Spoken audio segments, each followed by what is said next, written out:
ব্যবস্থা গ্রহণ করা হবে। গত সপ্তাহে মুখ্যমন্ত্রী মমতা বন্দ্যোপাধ্যায় প্রথম বৈঠকে বলেছেন যে সরকারের যে জমি রয়েছে সেই জমিগুলোকে দখল মুক্ত করতে হবে, অর্থাৎ যে রাস্তাঘাট জুড়ে হকার বসে রয়েছে সেই হকারদেরকে উচ্ছেদ করতে হবে। যেমন কথা তেমন কাজ, সেই কাজ অনুযায়ী কথা অনুযায়ী কিন্তু কাজ শুরু হয়ে গেছে।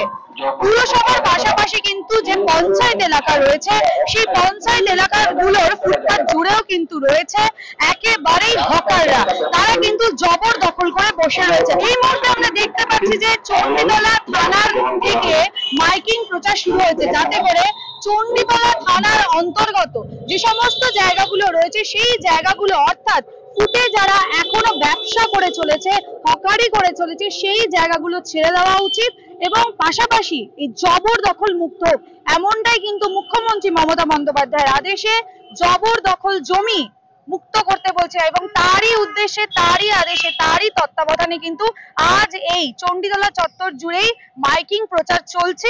চণ্ডীতলা থানার পক্ষ থেকে এলাকার সমস্ত জনসাধারণকে জানানো যাচ্ছে যে পশ্চিমবঙ্গ সরকারের নির্দেশ অনুসারে সরকারি জায়গা এবং পিডব্লিউডি রাস্তার ওপর কোনো রকম জবরদখল করা যাবে না এবং কোনো রকম স্থায়ী বা অস্থায়ী কোনো অবকাঠামো করা যাবে না। রাস্তার জায়গা দখল করে কোনো রকম কেনাবেচা করা যাবে না।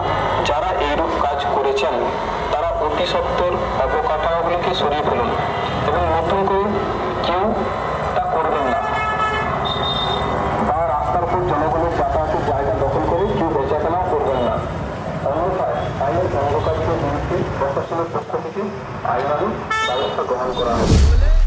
ব্যবসা হচ্ছে ওই 40-38-40 বছর। শুনলাম কিছুদিন আগে এখানে মাইকিং করে গেছে। হ্যাঁ, 3 দিন বলে গেছে মাইক করে। কি বলেছে? বলেছে মানে কি আপনারা সরকারি জায়গা বেচাকেনা করবেন না আর নতুন ভাবে কোনো নির্মাণ করবেন না। কিভাবে চলবে আপনাদের? সেটাই তো হচ্ছে কথা। তাহলে আমাদের মানে খারাপ পথ দেখতে হবে, আর কি করা যাবে। ভালো যদি না হয় কি করে কি খাবো, তো বয়স হচ্ছে, কোথা কি পাবো, তাই না? কে দেবে? দেবার তো লোক নেই, সব নেবার জন্য, সব মানে দুনিয়াটাই নেবার জন্য, কিন্তু আমাদের কে দেখবে? হ্যাঁ হ্যাঁ, 38-40 বছর হয়েছে। তারক জানা। আমাদের এখানে প্রায় 40 বছর ধরে ব্যবসা করছি, কিন্তু এখন দেখা যাচ্ছে কদিন ধরে মাইকিং করছে, এখানে হাঁকতে আসছে, বলছে যে সরকারি জায়গায় অর্থাৎ পিডব্লিউডির জায়গায় কোনো রকম অবৈধ নির্মাণ করা যাবে না, বা যারা করেছে এতদিন ধরে তাদেরকেও সরিয়ে নেওয়ার জন্য বলা হচ্ছে। এবার আমরা জানি না যে এখন আমরা কি করে আবার কি করব, কারণ এটা নিয়ে আমাদের খুবই দুশ্চিন্তা হচ্ছে। কারণ এতদিন ধরে যে জায়গায় আমরা করে খাচ্ছি, আজকে যদি উঠে চলে যেতে হয়, আমাদের ফ্যামিলি আছে, আমাদের দিকটা একটু সরকার থেকে ভাবা দরকার। আমার নাম কানু মান্না। এখানে 20 বছর। মাইকিং করে গেছে কিছুদিন আগে এখানে। হ্যাঁ, ওটা আমি ছিলাম না তখন, যখন ছিল তো আমি শুনলাম এখানে যে সামনের পোর্শন ভেঙে নিতে বলেছে, এটা আমি শুনেছি, আমি নিজে শুনিনি। হ্যাঁ, সে যদি ভাঙে তো আমাকে ভাঙতে তো হবেই দাদা, এটা তো আর কিছু করার নেই আমার। এটা তো আমার নিজস্ব জায়গা না, সরকারি জায়গা, কি করবো, দিতে হবে বাধ্য হয়ে। আমার নাম লক্ষ্মীকান্ত মন্ডল।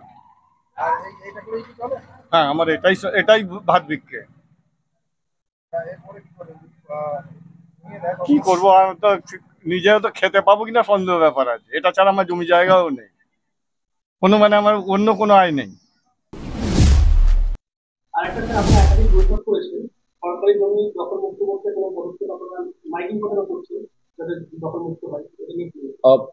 দেখেন, এখানে তো যেখানে যেখানে আছে এখন তো মাইকিংই চলছে বা ইয়ে চলছে, আমরা কোনোভাবে কোনো কড়া মানে বা কোনো যেটা কি বলে এটা কড়া কড়া স্টেপ বা ওরকম নেওয়া আমরা মানে আমরা চাই না ওটা নিতে, এখনো অব্দি নেওয়া হয়নি। সেখানে যেখানে অনেক জায়গা আছে যেখানে মাইকিং চলছে, সব লোকদেরকে সিভিল ডিপার্টমেন্ট তরফ থেকে গিয়ে নোটিশ ফোটিস দেওয়া হচ্ছে।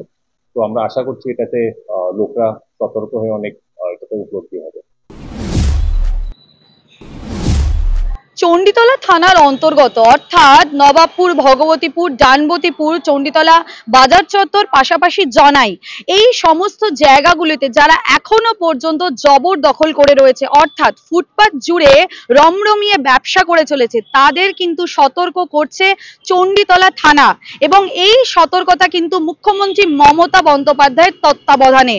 আগামী দিনে এই প্রচারের মাধ্যমে তাদেরকে সতর্ক করা হচ্ছে এবং তারা যদি সতর্ক না হয় তাহলে কিন্তু পুলিশ প্রশাসন কড়া আইনি পদক্ষেপ নিতে বাধ্য হবে, এমনটাই জানাচ্ছে চণ্ডীতলা থানার কর্তৃপক্ষ এবং চণ্ডীতলা থানার যে ভারপ্রাপ্ত আধিকারিক রয়েছে তারা। আপনারা কি বলছেন কমেন্ট করুন কমেন্ট বক্সে। এরকমই সারাদিনের নানান বিষয়ের আপডেট পেতে নজর রাখুন ডিএনএন বাংলায়। ডিএনএন বাংলা, সবার মনে সবার ফোনে।